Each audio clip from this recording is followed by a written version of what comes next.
Welcome everyone to our Packers News post-game live here at US Bank Stadium alongside Ryan Wood. I am Olivia Reiner. Coming off of a 13-3 season, quarterback Aaron Rodgers said the Packers felt like they were flying under the radar. Well, they're not flying under the radar anymore. The Packers handed the Vikings a 43-34 loss there for the Vikings, a win for the Packers. We'll get into some of the standout wide receivers' performances, just the offense's performance in general in just a moment. However, before we begin, I want to remind you, as always, Ryan and I really want to hear from you. We love hearing your comments, your questions, your thoughts.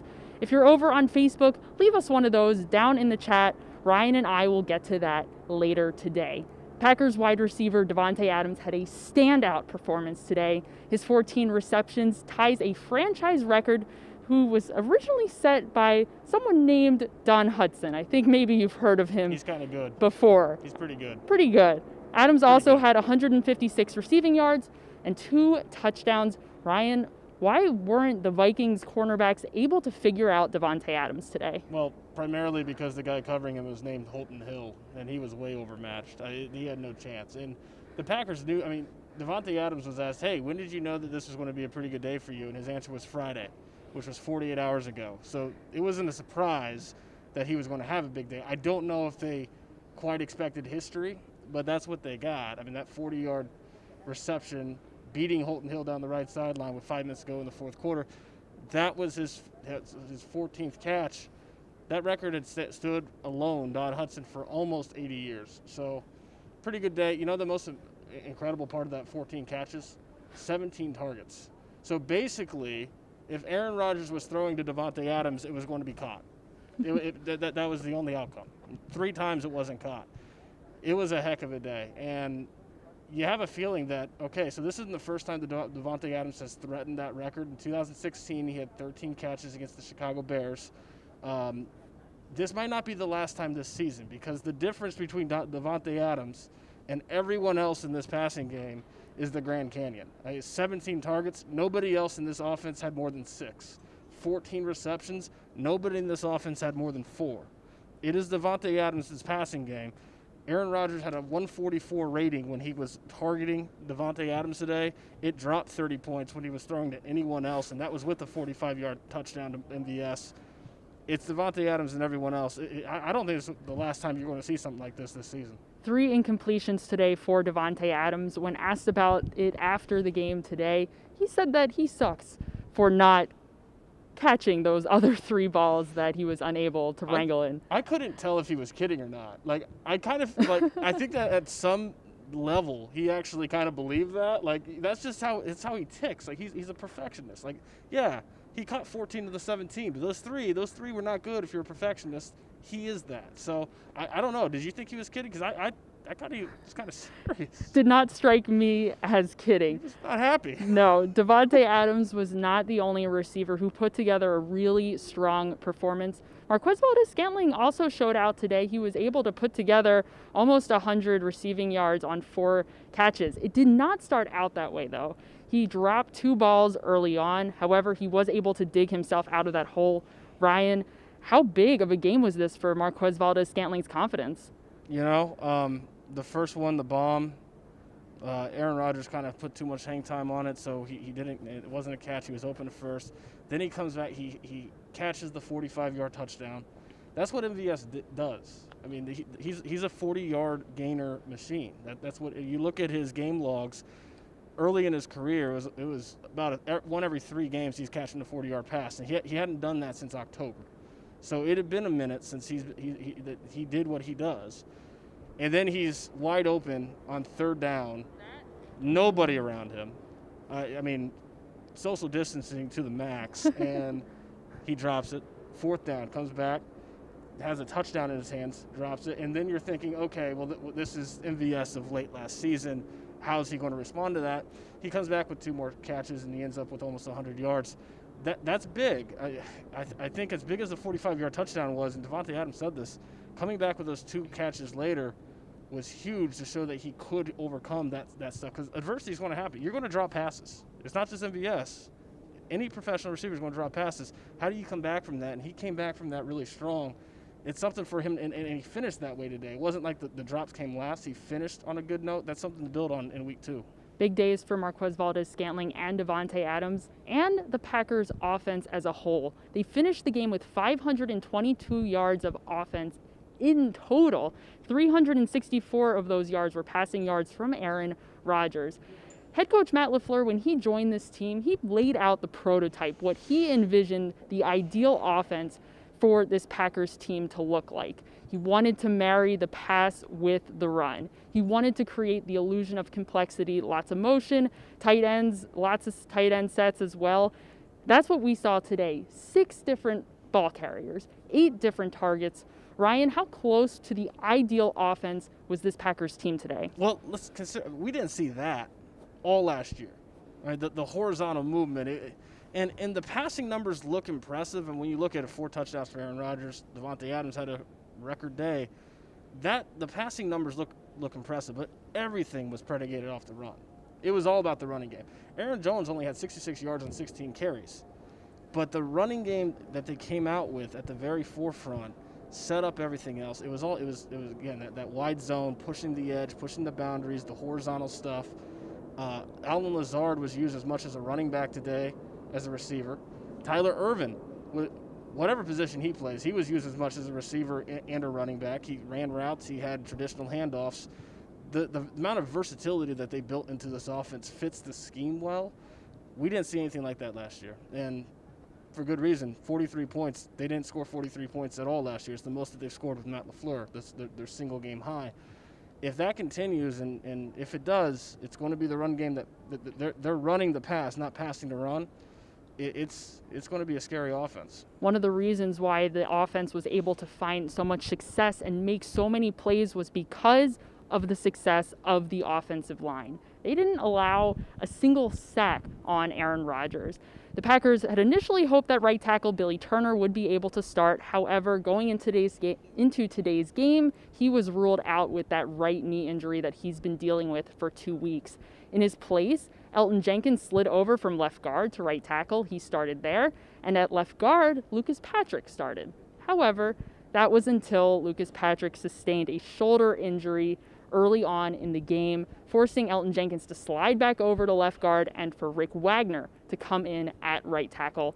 Ryan, how did this offensive line revolving door go at right tackle? First and foremost, it wasn't a surprise. You thought it was a surprise, but it wasn't a surprise that Elton Jenkins was at right tackle. We had seen him the latter part of camp getting almost exclusively one-on-one reps at right tackle. Now, is that reportable? We didn't see him in team, so it would have been a lot of projection there. We didn't see him actually line up in team, but common sense, why are you getting exclusive one-on-one pass rush reps against Preston Smith and Zadarius Smith and edge rushers at his right tackle if the plan in week 1 is not to play your right tackle? So they prepared for this. What's remarkable is that they then had to call an audible because of the injuries, and then they had to reconfigure everything. So for there to be no sacks, as much as they threw the ball today, I know they don't have Danielle Hunter on the Vikings. I know that Yannick is in his first game, but all the machinations that they went through, for there to only be 0 sacks, that's pretty impressive, the adaptability that they showed on that offensive line. Lucas Patrick wasn't the only offensive lineman that sustained an injury in game today. Right guard Lane Taylor also sustained an injury. It was a knee injury in the fourth quarter that called for rookie guard John Runyon to come in and fill in at right guard. Now that, Patrick is hurt, Taylor's hurt, Turner is hurt, how concerned are the Packers about the attrition right now on the offensive line? It probably helps to be playing the Detroit Lions next instead of the San Francisco 49ers or, a team not the Detroit Lions. So the schedule is a little friendly for them. Lane Taylor's the one that you have to, the cart came out to get Lane Taylor, and that's never a good sign. He did walk to the cart a couple steps. We don't know the severity. Pete Doherty asked him the severity after the game. We don't know what that is. You can't, just for him, you hope that it's good news because he missed all but 2 games last year with the bicep injury. He comes back and has quite possibly his best camp of his career. You hope he can stay healthy because the amount of just time it took for him, the uphill climb to get back from last year's injury and put himself in the position that he did. For the Packers' sake, yeah, I mean, it's next man up, and that's what you saw today. Again, I mean, it helped that they weren't facing the best pass rush from the Vikings, but they're not going to get that from the Lions either. We'll certainly continue to monitor Lane Taylor's status as we continue. The Packers begin practicing ahead of their game at home opener against the Detroit Lions on Sunday. Let's pivot over to the defense, Ryan. We don't have to talk about the defense for too long. They were a little bit inconsistent throughout today's game. One moment they were on the field, 3 and out. Next moment they were giving up big explosive plays through the air and on the ground. However, there were some highlights, including Jair Alexander's interception, his sack, his safety as well. There were some highlights in addition to inside linebacker Chris Barnes, who was an undrafted free agent. He was signed to the 53-man roster just yesterday, and he made his start alongside Christian Kirksey at inside linebacker. He ultimately had 6 tackles and 2 tackles for loss. Ryan, how was Barnes able to hurdle both Oren Burks and Ty Summers in the depth chart? It's a great question. It's a marvel because here's the thing. He's a starter today. They had to push him through claims a week ago. They had to risk not having him today before he became a starter. How a guy like that doesn't make the 53, Brian Gutekunst's playing a little Russian roulette there, but it worked out for him in the end. That was a surprise. I don't know what you thought, Olivia, but I think, and I could be just being too soft here. It's possible. Not that I'd ever be accused of that. I don't put a lot of stock into the 34 points for the Vikings. It was 24 that came in the fourth quarter. It was garbage time. As Matt LaFleur said, you do want to make them earn it more. You don't want to just give up chunk after chunk after chunk. And obviously, they're playing back on their heels, trying to prevent the big play at that point because they've got a big lead. But even still, you want to prevent the big play. You want to make them earn it more.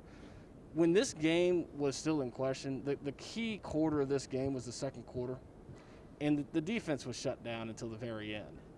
In that second quarter, the defense played a big part, and as the offense was kind of slow, and they ended up with 43 points. But it took some time.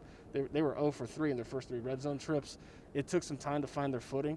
It was the defense that allowed them that time by playing shutdown after giving up that opening drive touchdown. So I thought the defense, when it mattered most, was actually really good.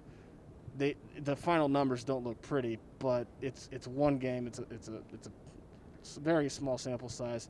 I thought there was a lot of promising things, especially with how they played Dalvin Cook in the run today. The Packers defense able to stand sound in the early parts of the game where it mattered most and allowed the Packers to pull off a 43-34 win against the Minnesota Vikings here in Minneapolis. A palindrome win. Love that. 43-34. That is the stuff that gets me going. I've been saying it in my head over and over and over again, get the final score right, because that's well, it's impossible different to get it wrong because that's just how it is. So, all right, let's start with some questions over here on Facebook, YouTube, and Periscope. Starting on Facebook, I had a question and then you floated away from me. Oh, no. It was about Kenny Clark. It was from Mitchell here. Mitchell said, with Kenny Clark down, the Packers should release Marquez Adams, play it safe, and sign Damon Snacks Harrison, who is a free agent. That's okay. Let's unpack all of this. We did not mention, very key, this is a big win here for the Packers. Mm-hmm. However, a couple big losses, including Lane Taylor and Kenny Clark, to some sort of injury of varying degrees. We do not know the severity of either of their injuries. However, to see Kenny Clark go down and to come out for the entire game, I believe with what was a groin injury, not great news there for the Packers. It meant that Tyler Lancaster, Dean Lowry, and Kingsley Keke had to stand strong and shore up the front of the defensive line. Ryan, depending on how long Kenny Clark is going to be out, if he's going to be out at all, he could not be out. Anything could happen. How badly did the Packers need some extra assistance there along the defensive line? Yeah, you just said it. Anything could happen. I think we'll know better by Thursday. We just don't know how serious it is, and he walked off fine. So I don't know. First of all, they're not going to do that because Marquez Adams still factors into the long-term plans. I wouldn't put much stock in that. Yes, and on another injury-related note, Daniel wants to see the Packers call tackle Jared Valdir, who the Packers brought in out of retirement last season late in 2019 to shore up the right side of the offensive line when Brian Bulaga went down at right tackle. Who knows? Who knows? Elton Jenkins played one heck of a game at right tackle. I was going to say. So did Rick Wagner. He was able to hold his own too as well. That's a tough crowd. The Packers give up 0 sacks, score 43 points, and let's go get different offensive linemen. I don't know. I thought the offensive line looked really good today. Now, it's a caveat. They did not have Daniil Hunter on the other side of the line of scrimmage, so keep that in mind. But still, I mean, I don't think they're going to be making wholesale changes based on what happened out there today. No, so sorry there, Daniel, to ruin your dreams. Perhaps not now, perhaps in the future. Let's move over to Riva, who says signing running back / wide receiver / do-it-all guy Tyler Ervin last year was really good. And I will nod my head a lot because not only did the Packers not get in the red as they would have last year on return yardage, Tyler Ervin was able to keep the Packers in positive return yardage once again, the first game of the regular season. He was also to finally get involved a little bit more in this offense. We saw head coach Matt LaFleur using Ervin in a variety of ways, including on some end arounds. How grateful are the Packers that Tyler Ervin somehow wasn't snatched up at some point last season before the Packers could get to him? Well, I'm smiling right now, and you can't tell I'm smiling because I'm, being a good citizen and wearing my mask, but I don't have to send any more cryptic like Tyler Ervin, like, he could, he's 32, but that might be an 82. He can run some routes. No, he's going to play a fair amount of receiver, a very fair amount of receiver, as you saw today. I was surprised that he actually got traditional handoffs as a running back. That was the surprise today, not that he was a receiver. So, yeah, he fits the scheme so well because he's not only got burst, but he's got the versatility and that horizontal stuff. I mean, it's pressing the wide zone, but it's a lot of stuff you see in college game, frankly. Tyler Ervin is really well suited for that. Sometimes he's a decoy. Sometimes he's going to get the ball in those quick hitters on the jet motions. It's a really good fit for what Matt LaFleur wants to do.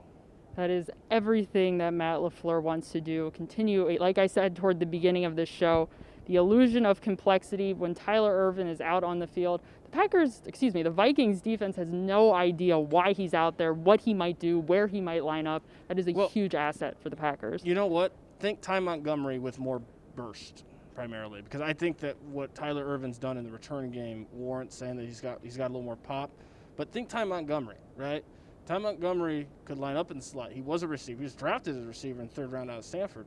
And then he transitioned to running back. He was both. Think that with Tyler Ervin.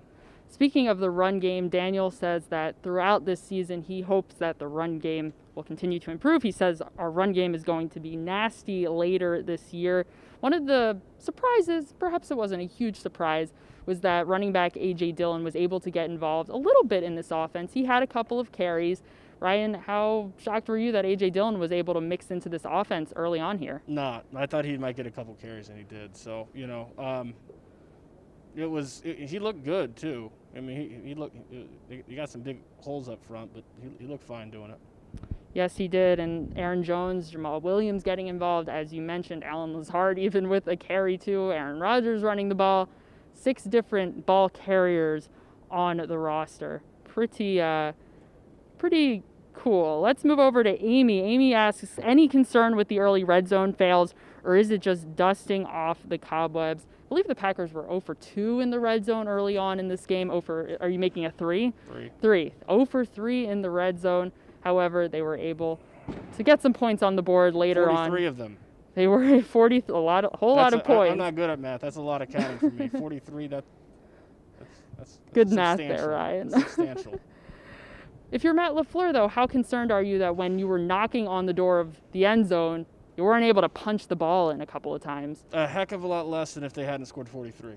And Matt LaFleur was pretty ticked early in the game. You saw him on the sideline, and he admitted after the game, that was not great. 6 points out of 3 red zone trips, not what you want, but 43 points is very, very, very much what you want. So I'm going with the former, Amy. I think it was much more knocking off the cobwebs. But here's the thing, too. That Vikings defense isn't any good. So that's important to keep in mind. The Packers offense looked way better than it did pretty much all last year. That Vikings defense lost everybody that really had much of any proven talent, short of Harrison Smith and Danielle Hunter, who was not on the field today. So that Vikings defense is not great, but Packers offense also looked very good. Absolutely. They were looking strong, looking closer to what head coach Matt LaFleur expects to see out of them as the Packers head into year 2 of his offense. If you're just joining us, Matthew asks any news about Lane Taylor or Kenny Clark for next week. We do not have any news about either of them. Both Kenny Clark and Lane Taylor left this game early with different injuries. Clark with a groin injury and Lane Taylor with a knee injury. Tough to see both of them go down, especially Lane Taylor, who spent all of last season on IR. Had a really strong camp, Ryan. Then first game of the season, the card has to come out for him. That's how tough his injury is. Yeah, Lane Taylor's one of the good ones, so you hope he's okay just on a personal level. But Packers offensive line's got to move on and adjust. So, it's a tough game.